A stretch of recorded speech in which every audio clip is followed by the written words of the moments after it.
Tufula bite saloni nfune. Essawa zino nga yaliko. Nga kiri kyozambe kyasirwa liri eri. N'agamba ati kankoze so mukisa guno nga kwendi.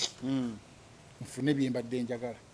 Ogwo mukisa sintu omukubidde essimu waawaganya okukwata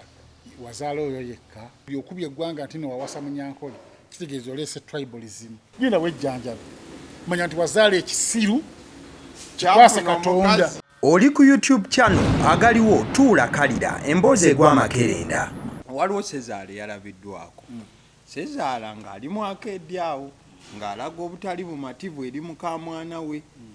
N'atuuka n'okwekwata ewantu ewakyamu nga bane nze ndi mulwadde nje baaye bankola ki nzigwawo naye nga Sezaala ono obusungu bw'alina n'edduuka mwe bayinza okuba kale ky'oyinza okumanyira mwe bamumanyirira sente zonna zaalizize oba okitegeera ng'ate yaleeta ne ssente n'aziwa mutabani we omutabani we yagula ebintu mu kugula ate yateeka mumanya gaki ga mukyala. Sezaala abaali eyo alaba ku status ng'omwami ataddeyo nti mukyala bwamusingira family. Abanyankole bamanyi oba Munyarwanda ogwa ku Munyankole n'akwerabiza nti bakuzaala na buzaazi. Kati gomanyi omuntu okutuuka okubanga bizinensi yate nogisamanya ga mukazi wo ng'ate sente ozijje wa taatawo. Kitegeeza wawungawunga dda bakuliisaliisa dde ebitakwatagana. Wafuuka lwasa olya bw'okomba. Kati omusajja ng'oyo omuvubuka ng'oyo era abalala bafune ekyokulabirako nti omukazi takwemazanga munnyo kusinga ate muzadde yakuzaala. Bwe biba nga bituufu omusajja byayogera nti ddala kapito omusajja yamukuwa bw'onootuuka n'oba nga oyagala nnyo omukazi okusinga taatawo nakubira essimu ogende n'ogaana ekintu ekyo tekiba kirungi. Era tosobola kubeera na mirembe mu nsi muno nadde ogaggawadde owulira nga waliwo ekikulumiriza n'oba taatawo afudde kisigala kikulumiriza nti naye wakola bubi nti naawe bw'olikula ne bakukola bwe batyo abaana bo b'ozadde. Kyovulaba omusajja yagenda n'agamba omuwala nti naawe oli mukyalo ozadde abaana abawala oba abaana abalenzi nawe bali bakola bwe batyo. Omwana wo n'aba nga takyakuliko gwobadde omulabirira buli kimu ng'ali kugwawasizza. However n'omusajja Haji naye yeetaaga kukeberebwa mutwe. Fayina alina obulumi mulimu bye weesonyiwa ekikutwala ku mulimu eri ku mulimu kiki? Omuntu omukubidde essimu waawaganya okukwata wazaala oyo yekka lwaki tokwata batabani be abalala oba bawala babalala bo ne basooka ne bagenda oba n'ogendayokko ne mutabani wo ng'omanyi naye gwe ogenze wekka kitegeeza olinamu ebigendererwa bye eby'enjawulo. Ekyokubiri okubya eggwanga nti newawasa Munyankole kitegeeza oleese tribalism. Anti kati ye muzeeyi yadde anyumya wakati we na mukyala ebya vidiyo bye si byabaddekera yadde tabimanyi. Nti dode ebya vidiyo ensi yakyuka ababaddewo babadde bakuŋŋaana tewabaddewo bantu anti kwe kuli eyakutte n'akatambi akatambi era obimanyirawo nti bijja kubaawo. Ogenza oli tomusanze vaayo mukululi nasiibaawo tewampa wadde egundi. Yes manya nti tebakwagala. Ate ekyokubiri agamba milioni 10 ogamba milioni 10 ate sawa emu otugamba milioni 10. Tetunyonyodde tetubulidde zaava ziti 10 ababuulira mmwe baani era gwabyogeddekati wetugattamu dolsen tugamba olabeka olimba ogamba waayo milioni 10 ate milioni zange 10 yabawa 10 kale ndoza mama ne banuna ne 12. Kati lwaki towako ku baana abalala omwana ategeera omulabirawo kubajjukira nze mu baana bange bennina abato manya nti omwana ono ayinza okuba nga ajja kutegeera mu maaso awo. Kati omwana wamala nokusoma university era omanya nti omwana ono kino kirimu empeke oba olina abaana bo nga 6 bonna bawe kyenkanyi batandike bizinesi. Kati gweoba wawaako oyo yekka nga bali abalala baavudde tebasobola nakuyamba ate naawe atwalako obutozi ku kyayina kitegeeza basigazaayo ekirala. Genda wejjanjaba manya nti wazaala ekisiru kikwase Katonda. Kikwase Katonda. Oba abaana abo bagabanye kyenkanyi abaana batandika okukola bali abalala bandi kuyambi gwe n'otagamba muno noyekaka gwe njagala ate mukoledde bizinesi aganja okujjanjaba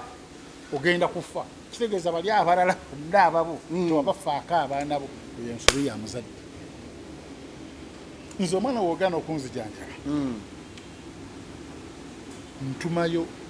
mukyala wange oba baganda bo mugende muŋŋambire gundi yalinamu kasente nenfa embeera si nnungi bwagaana nga nkuta wallahi aye n'ekirala mu nsi muno sigamye nti buli muntu alina obusobozi naye mu nsi muno tuyige okutegekera obukadde bwaffe obukadde bwaffe gino emyaka gye tulimu n'abaasi tulina okutegekera obukadde bwaffe ddala ng'ofunyemu kasente buli woogulayo katakataka ebbali nodde omaze ozimba ennyumba funa kasente gulayo kataka suula eyo gulayo obutakataka suula eyo obutaka obwo bugenda otuyamba mu myaka gy'obukadde ng'amaanyi gakuwedde kubanga amaanyi gakuggwa agakola olusi bizinesi n'oziteekamu abalala abatamanyi bizinesi eyo nezigwa kati obutaka obwo bwe bumu ku buntu obukuyamba okubbulula mu nsi muno ebintu buli wolaba omuzadde ng'ali mu myaka 7 ku 8 6 ku 8 ng'abonaabona mu bukadde bwe omanya ku bibiri yakolako kimu yettanira nnyo abakazi oba omwenge ebintu ebyo ebitujja ku mulamwa ezegeza kati nze ndi seefu oyinza okuba seefu kati obanga tolina sente nga ate tonywa mwenge ng'ate togenda nnyo ku bakazi then oba olina ekisiraani kati weetunulemu ng'abakazi tobettanira nga n'omwenge tokombako kitegeeza nti no weetunulemu kuko onoonye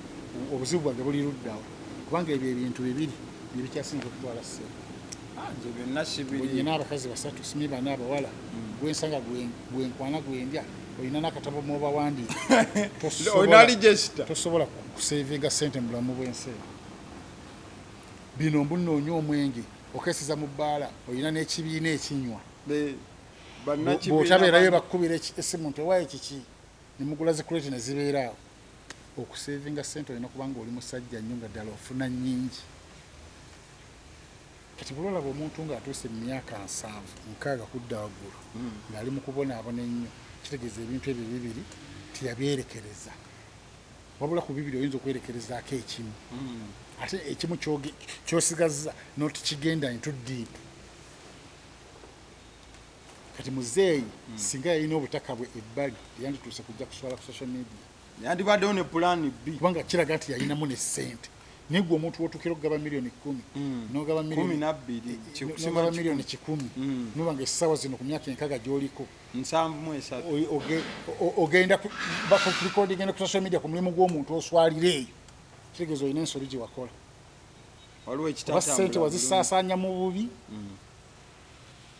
oba abakazi bayitirira n'omwenge atukozi haji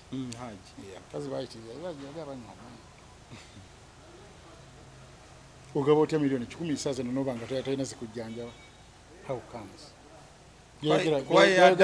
yaddaza abamuvuge bamutwale mu ddwaliro ye yeetwale yakuba essimu nti ndi wano mu ddwaliro wotambulidde n'ogenda ku mulimu gw'omuntu tambula ogende mu ddwaliro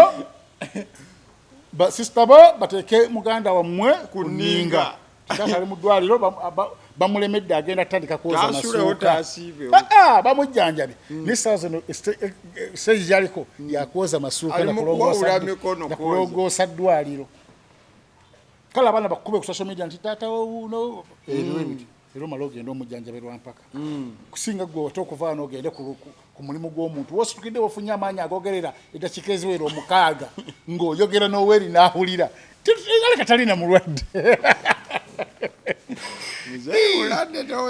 agendemu mu ddwaliro akuba essimu nti ndi mu ddwaliro ageze kunona ssente ye ate tayagala ssente ayagala kimubujjanja anti agende mu ddwaliro yaye mujjanjabi agende mu ddwaliro kale omwana gwe bawa kapita agane omumugjayo mu ddwaliro fe tuveeyo babulogo tuuli kale nga tumaliriza nalabeko mukwano gwo ng'ali ku mavivi Shifula Hozambe ng'ali mu kusaba prime minister ali mu kusaba abakulu bonna abakyala ab'ebiti ebyenjawulo kolera ku saluni agituume Shifula Beauty Center naye agende maaso n'okuba nti kyeyakola akifunyeemu mu buufu bwe buto mu nsi muno mulimu abantu abagezi naye nga babulamu kapito nga tafunanga ku mukisa gukwata wadde kakadde naye nga bwageza n'akakwatako bw'ati asobola okukafuula miliyoni 10 omuwala oyo neeyongedde omwagala Shifula mugezi nnyo okuviira ddala ku ntandikwa wendandikwa wenyini n'agabirawo ennamba z'essimu essimu yange sigirina tibannange abanjagala bwe nakubuuliza kali nti baali bamwagala ku ki mugezi bamukubye make-up omufu tiyamala nakebera nti baali bagenda omukuba bifu ne bamukuba make-up ali expired ne bamugamba nti bi-make-up bibiri n'abinaabako n'agenda ne bamukuba ategeerekeka alwanyi akyusizza ennyambala akaviiri kati kali kiriya TV agenze n'eriiso lyeyongeddeko okubeera eddungi advice yo yagiwuliriza kati essaawa zino nga yaliko nga kiri kyozambe kyasirwalira eri n'agamba nti kankozesa omukisa guno nga kwendi nfune bye mbadde njagala ogwo omukisa sifula agukozesezza abo abakazi bonna bye yasabye bawulira bonna balina obusobozi era bajja muwasera azirina mukyala sipiika azirina era bajja mumuyamba kubanga bakirabye nti nno ayinza okuba nga tayagala genda mu eno sayidi ey'okuyita mu waluda gye ayitamu ne bali bulaka okufuna ssente wabula mukozi ayita mu kkubo ggolokofu ayagala kuba mukozi eddungi teriyo omuntu yali akyogedde ekyo omulala singa kati azunga n'abasajja babbeeyi bamulye bamwe ssente naye ye agambye njagala kusetolinga nkole shifula beauty salon nfune ssente era waliwo wenyini wensinziirira nsaba abantu abo bwe yagambye n'abalala baatagambye kubanga yitabimanya bati talina na ssimu tomanyi nti waliyo abakazi abalina ssimu waliyo abakyala gaba emirisimiri ssente bazirina abalala abali eyo abalina kasente abasobola okuyamba shifula bamuyambe afune saluni akole kubanga atulaze mutima nti ayagala kuba mukozi tajja kuyimba ate nekirala yakitegedde nti tajja kulwako kubanga oluyimba eyaluyimba yasiriwala dda kati kitegeeza luli kumpi kuggwako kifula abe nga takyalina makulu kati bajja mubuuza waliwo akapya lukiya kayima buli kaseera mu Kampala saayagala kumpasa waliwo kati akapya akatandise otrending waliwo omukazi waneyimbira byange naye kati ndaba kati ke kali yaganye oyo tekinabyafudde ate ndabibuuza naye batandise okumugiramu kati naye oluyimba bali mu ddukomyawo bibuuza oluyimba lwanyuma nnyo naye bali mu ddukomya naye mbadde nkugamba wali Ozambe kati yafunye shifula omupya ndawo ku performance kati alina kashifula akapya katambula tekajja kukola tekayinza kukola byono abantu baba bagala original era ddala yo waliwo abayomba mbufe twagala tukomeze oli original yabimala byonna ekiwata engeri gyakinyenyezaamu omutindo gwa nsi yonna era bwe bukugu bwaliko n'okuba nti afunye n'okwemola amaaso n'afunula ati akalimi kati oli ali mulala ajja kwagala obijira n'olulimi lukutukirire yobwereere abenga nte yalinga akomba kati n'obwa shifula bamusomerera oli shifula ali yekka golooza lwaki abantu bamwagala nnyo ebintu byeyakola nga tetubirabangako ekiwata ati amaaso shifula teyatunuulirako kwona ayimba tunuuliranga mu kamera yakikoza maalo kumbe kyekimukolera naye amaaso gamuli mu kamera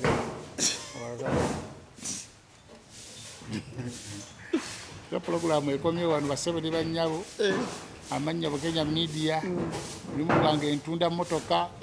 nkolera kusula motozi wali makindye opposite Africa oire wasula kusula moto zao namba isimu eriziro 77922121 tutumidde nnyo ku Lukiya ali ku kamera ye mukyala asoso okubanga ali ku birthday ye yafuna wadde ekirabo ngane gwakola naye tiyamulowooza nako obwavu buli mu mawulire tusabira omwami ono afunemu kasente omwaka guno n'ogujja asobole okubanga asobole surprisinga ku bakozi be mu kamera tulabe ku kamera nga Lukiya balina kye bamuwa anti sente tuli mu nsonda za sasula musolo tomaetika tulina omusolo ogwesasula byayisa byayita dda bagambe kati mmeka deadline guno omwezi bagambe sente nga onosasula emitwalo 10 n'obusente ogamba otya nti oli mu kusonda mitwalo anti olinaku n'okufuna ebirala byonna ebyetaagisa nga ki Lukiya abimanya ajja bigamba kuba yaliyo mu meeting musanyufu era okubanga olunaku birthday ne luzibanga olwa bulijjo anti ffe twalina okukola tewatulaba kyekibu ne betusanza surprise birthday ku mirimu gyabwe oli ngaali ku mulimu gwe walabye omusirikale yageze n'ateeka n'amenya eviivi omusirikale n'agira omukazi yabadde mukozi wa hoteri yamusanze kazi n'alyoka ali obuyinjaawo n'agaziwa abakazi kye baagala tebatunuulira nti oba munaawangaala obula gwe n'omukwana leero n'omugamba enkyangera ku proposinga kale tamanyi oba oli musezi tamanyi oba oli mubbi wabula kasita kutesitinga nti omalako wansawo tamanyi oba oli mwavu kasita testinga nti omalako agamba bebi tugende gwasinga negwembadde naye abadde talina lala kyankolera ali gwe lukiyaba n'amutwala tojja nakutegeera njanaava jagamba bulijjo gwenkola naye kibuwa programu ekomi wano. Ladies and gentlemen, bye bye mwera.